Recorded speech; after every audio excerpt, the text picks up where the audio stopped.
Fala pessoal, tudo bem com vocês? Aqui quem fala é o Wellington Oliveira e hoje eu vou mostrar um pouco dos materiais que eu utilizo para fazer desenhos coloridos.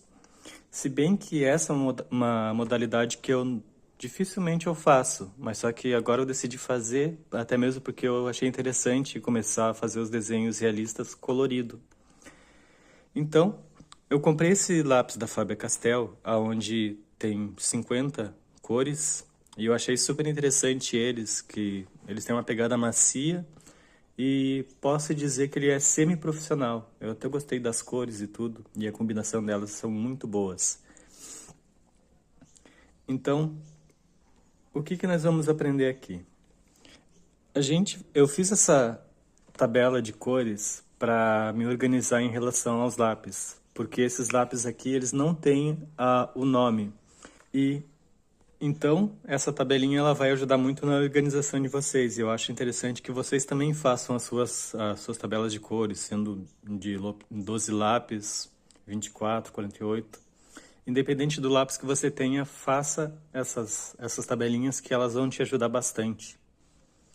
Além desse trabalho de fazer a tabela de cores e a gente ter a tabelinha para organizar, é bom a gente já ir treinando para fazer graduações. Então, a gente vai fazendo graduações aqui em todas as cores e assim a gente tem uma noção a mais para fazer na hora de desenhar algum desenho assim que a gente goste ou queira fazer um retrato de alguém e assim por diante. Por enquanto eu tô dando uma limpada aqui, que esse branco aqui tá um pouco de azul. Tá. Essa folha aqui que eu boto em cima, ela serve para proteção, para você proteger o desenho, para de repente às vezes a mão tá meio suja, meio oleosa e tudo. Então ela serve para proteger. E aqui o branco que eu tô utilizando, ó, como eu tinha dito anteriormente, ó, ele aparece a numeração, porém ela não aparece o nome da cor, ó. Então, por isso que a gente está fazendo essa tabelinha aqui. Peraí que saiu um pouco do foco. Aqui. Então esse branco não vai fazer nenhuma diferença se a gente passar, mas eu acho legal a gente passar aqui. E também vai ser difícil fazer a graduação com branco, né? Porque quanto que é mais branco, né? Para fazer o preenchimento das cores, normalmente a gente faz de um lado e a gente já quer passar para o outro lado, que é o normal. E normalmente a gente fica meio que fazendo um zigue-zague. Tem que cuidar quando for fazer o preenchimento para você fazer zigue-zague em áreas menores, assim, ó. Não de forma extensa, mas só que de forma muito mais curta. Porque assim você consegue fazer um preenchimento muito mais homogêneo. Outra forma também de preencher as cores em determinados lugares, até às vezes é muito estreito, é você fazer em círculo. Você começar a preencher de forma circular. Essa parte aqui vai ser quase que branco, chegando no branco do papel mesmo. Aqui eu faço mais forte e aqui eu vou clareando. E eu vou fazer isso aí com todos. Então aqui eu já cheguei no salmão, até vou mostrar os que eu já tinha feito antes. O branco, que eu vou ter que retocar. A areia, que é o 728. O rosa claro. E paramos aqui no salmão. Uma coisa interessante é que quando você faz isso aqui, esse movimento... Peraí. Vou ver uma folha diferente aqui para fazer. Isso aqui tem que ter muito cuidado quando faz. É que quando você tá passando assim... Aí tá, beleza. Essa parte aqui de cima ficou legal. Daí quando você vai fazer outra parte, parece que elas não combinam uma com a outra ali. Aí o que você deve fazer? Às vezes a pessoa pensa assim, ah, mas eu tô pintando errado, não sei o que, alguma coisa está sendo errado. Gente, isso aqui é normal acontecer. O que eu indico fazer nisso aqui, ó? Quando acontecer isso, é você fazer o movimento circular.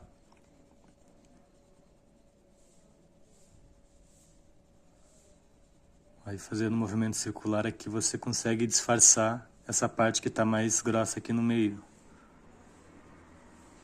Nessa parte de cima também. Tudo depende do peso da tua mão também. Se você fizer como muito pesada, normalmente o papel ele vai ficar muito marcado e isso não é bom. Então sempre cuida bastante com o peso da sua mão.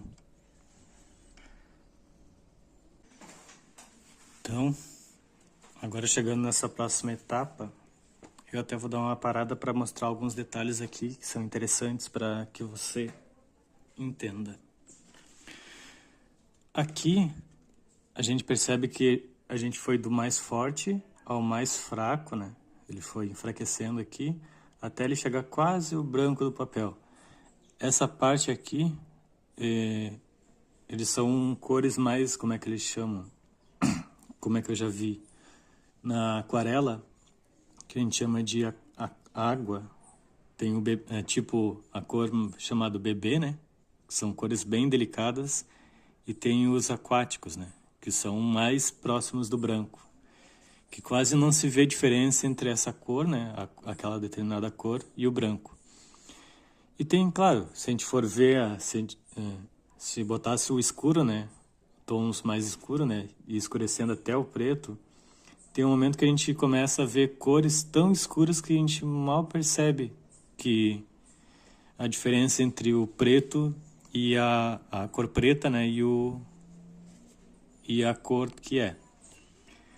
Ó, percebe que eu consegui fazer com todos eles. Claro, eu não fiz no branco porque o branco é branco igual ao do papel, então eu peguei e preenchi completo. Olha só que interessante. Um dos cuidados que nós devemos ter quando a gente faz essa passagem, né, esse degradê, é chegar à tonalidade a forte, depois a média, depois o branco. Então eu sempre procuro fazer essa passagem de forma muito harmoniosa.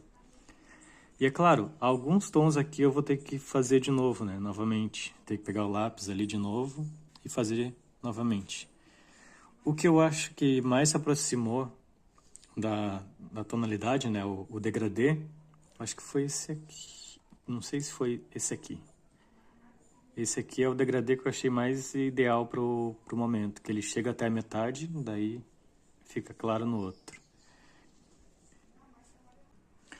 Gente, uma outra dica importante em fazer essa tabela de cores e fazendo o degradê é que assim a gente também tem a noção de como seria para a gente combinar cores. Por exemplo, se eu pegar o rosa e combinar com uma outra cor, sei lá, um azul ou uma coisa assim, que seria uma cor complementar, é que a gente nunca faz uma combinação de cores com a cor pura. Por exemplo, essa parte aqui desse rosa pink.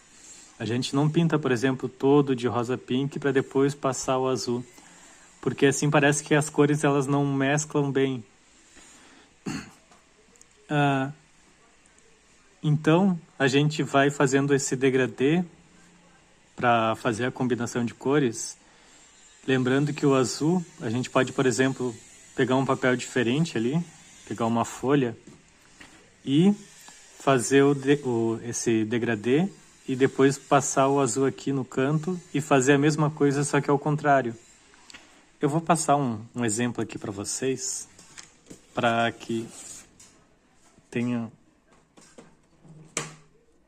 seja mais fácil a gente entender. Por exemplo, se a gente pegar o vermelho aqui, se a gente pegar ele e fazer ele forte, ó, deixei ele bem forte. Eu chamo isso aqui de saturar o papel. Que normalmente aqui o papel está muito saturado. Daí o que acontece quando a gente vai fazer a combinação com o azul? Olha o que acontece quando eu passo o azul. Ele fica uma cor meio manchada ali, não fica legal. E isso acontece por causa que o papel, eu deixei ele muito saturado na hora de fazer a combinação de cores. Então o que eu faço? Eu deixo ele mais ou menos na metade. Eu quero fazer uma combinação legal. Eu deixo ele num tom meio É como se fosse 50% aqui, ó, da tonalidade. Eu venho com azul e faço a mesma coisa, 50%, ó.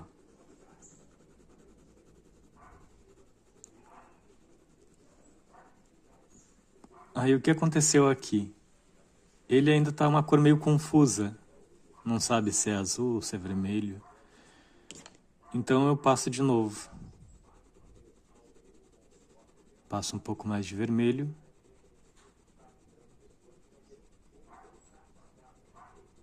Agora sim eu posso forçar um pouquinho a mais a cor. Para depois passar o azul de novo.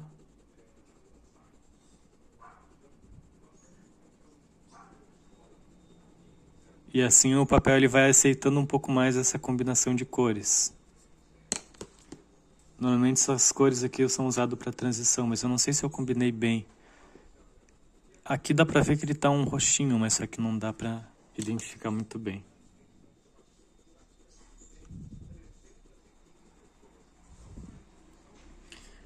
Vou fazer um outro exemplo. Pego o azul aqui. Eu vou fazendo aqui até ele ficar, bem dizer, branco. Clarinho, tá bom.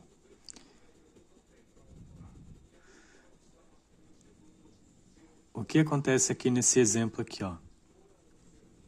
A gente vê que aqui nessa parte ele tá bem saturado, muito saturado. E essa parte aqui ele não tá tão saturado no papel. Então, aqui eu pego o vermelho. Eu vou fazendo a mesma coisa, né? E vou descendo aqui, ó.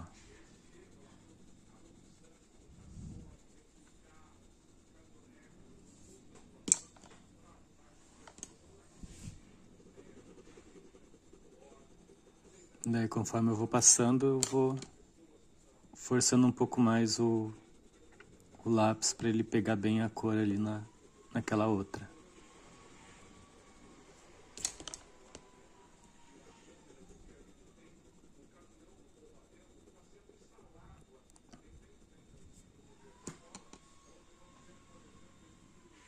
E é assim que se faz o degradê, né? Fazendo a combinação de cores.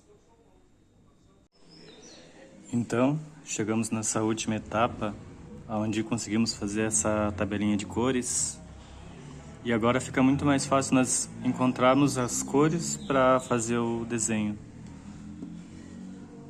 Ali, que nem o Yoshi, eu fiz com verde folha, daí eu utilizei mais um verde mais escuro. Aqui, no chapéu do Mario, a gente vê que eu parti do preto, que eu fiz a parte da sombra do chapéu dele. Daí eu vim com o vermelho até botei o laranja aqui e o amarelo para fazer esse efeito de que tá batendo o sol. E, gente, é isso aí. Eu vou disponibilizar essa tabelinha para vocês também, para vocês estarem baixando ela. Falou!